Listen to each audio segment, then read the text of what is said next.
Memang kita ketahui bahwa sebanyak 76,4% pasien diabetes itu akan mengalami berbagai komplikasi. Jadi selama gula darahnya baik, dia harus bisa menjaga kehamilan dengan baik, tetapi dengan catatan bisa menjaga juga pola makannya dengan baik. Apakah seorang penyandang diabetes itu nggak boleh melakukan olahraga, Dok?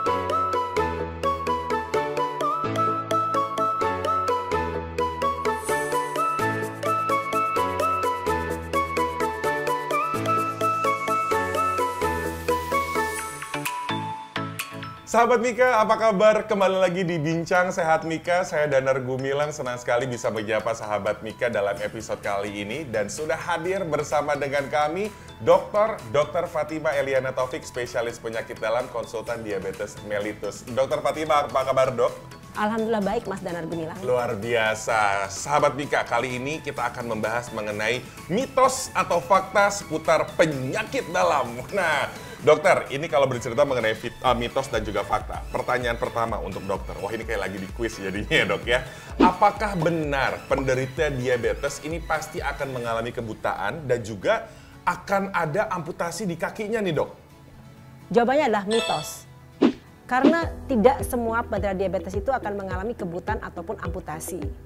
Memang kita ketahui bahwa sebanyak 76,4% pasien diabetes itu akan mengalami berbagai komplikasi. Dan 27,2%-nya mengalami komplikasi pada pembuluh darah kecil atau mikrovaskular. Yang ini kalau misalnya tidak bisa kita atasi dengan baik, bisa berujung pada kebutaan dan amputasi. Dan ada 53,5%-nya lagi bisa mengalami komplikasi pada pembuluh darah besar, seperti penyakit jantung koroner dan stroke. Jadi adalah tidak benar kalau semua penderita diabetes itu akan mengalami komplikasi seperti kebutaan dan amputasi. Selama dia bisa mengontrol gula darahnya dengan baik, maka itu tidak akan pernah terjadi. Baik, dokter, kita langsung masuk ke pertanyaan kedua. Apakah mitos ataukah fakta penderita diabetes tidak boleh melakukan transfusi darah atau tidak boleh menyumbangkan darah? Jawabannya adalah mitos. Penderita diabetes mellitus boleh menyumbangkan darah atau menjadi donor darah selama gula darahnya juga terkontrol. Nah, apa yang dimaksud dengan gula darah terkontrol? Ini sama dengan pertanyaan pertama, yaitu apabila gula darah puasanya kurang dari 130 mg per desiliter, gula darah 2 jam setelah makan kurang dari 180, dan HbA1c-nya kurang dari 7%. Nah, catatan lagi adalah penderita diabetes mellitus tersebut juga kondisi kesehatannya baik. Jadi, dia tidak dalam keadaan sakit, usianya juga cukup, 18-60 tahun, dan yang paling penting juga HB-nya juga dalam rentang yang normal, yaitu antara 12 hingga 17 gram per desiliter. Nah, dalam kondisi seperti ini, maka penderita diabetes mellitus tersebut boleh menjadi donor darah, Mas. Oke, Dr. Fatima, pertanyaan selanjutnya. Mitos ataukah fakta seorang penyandang diabetes, apalagi wanita, ini tidak boleh hamil? Gimana, Dok? Jawabannya adalah penderita diabetes mellitus itu boleh hamil. Jadi mitos kalau dikatakan penderita diabetes mellitus tidak boleh hamil.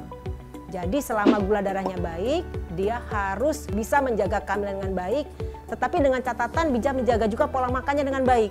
Jangan sampai nanti pola makannya menjadi tidak terkontrol. Kita kan punya tuh mitos atau mengatakan bahwa kalau kita lagi hamil makannya untuk 2 orang. Nah, itu tidak boleh berlaku untuk pasien diabetes, Mas. Jadi pasien diabetes itu harus mengontrol pola makannya. Jadi dia harus konsultasi ke dokter gizi klinis untuk mengatur pola makannya dengan baik. Oke, baiklah. Dokter, ini pertanyaan terakhir nih, Dok. Mengenai mitos ataukah fakta. Apakah seorang penyandang diabetes itu nggak boleh melakukan olahraga, Dok? Jawabannya mitos. Karena penderita diabetes mellitus itu justru harus berolahraga. Jadi kita ketahui bersama bahwa landasan terapi utama pada pasien diabetes atau pilar utamanya adalah nomor 1 pola makan yang baik, nomor 2 olahraga atau latihan fisik, kemudian edukasi dan menjaga pola makan tadi dengan mengatur atau memeriksakan glukosa darah secara mandiri, dan yang paling penting juga pemberian terapi obat-obatan. Nah, terkait dengan pertanyaan Mas tadi, Mas Danar, dengan latihan fisik, maka orang diabetes juga sama seperti orang normal lainnya harus meliputi 3 tahapan, yaitu warming up atau pemanasan, kemudian olahraga sekitar 30 menit, dan yang terakhir adalah cooling down. Nah, olahraga yang dianjurkan adalah olahraga yang ringan seperti aerobik misalnya, kemudian jogging misalnya, atau kemudian berenang. Dengan targetnya adalah ditentukan dari usia pasien itu sendiri. Nah, target yang dimaksud adalah denyut jantung pasien.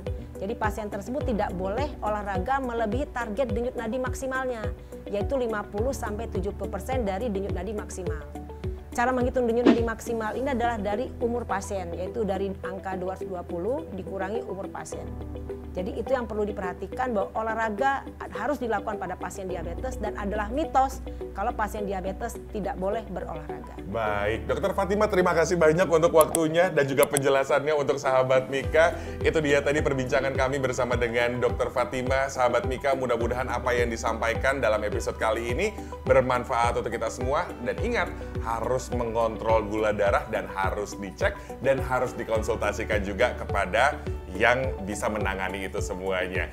Kalau begitu, kami berdua pamit undur diri. Terima kasih banyak sahabat Mika sudah bergabung bersama dengan kami di episode kali ini. Kami pun juga ingin mengajak sahabat Mika yang ingin bertanya seputar kesehatan, silakan sampaikan pertanyaan tersebut di kolom komentar dalam tayangan kita di episode kali ini. Kalau begitu, saya Danar Gumilang bersama dengan Dr. Fatima Eliana Taufik, spesialis penyakit dalam, konsultan diabetes mellitus, pamit undur diri. Sehat selalu untuk kita semuanya dan sampai jumpa di episode selanjutnya. Sampai jumpa. Mitra Keluarga, Life, Love, Laughter.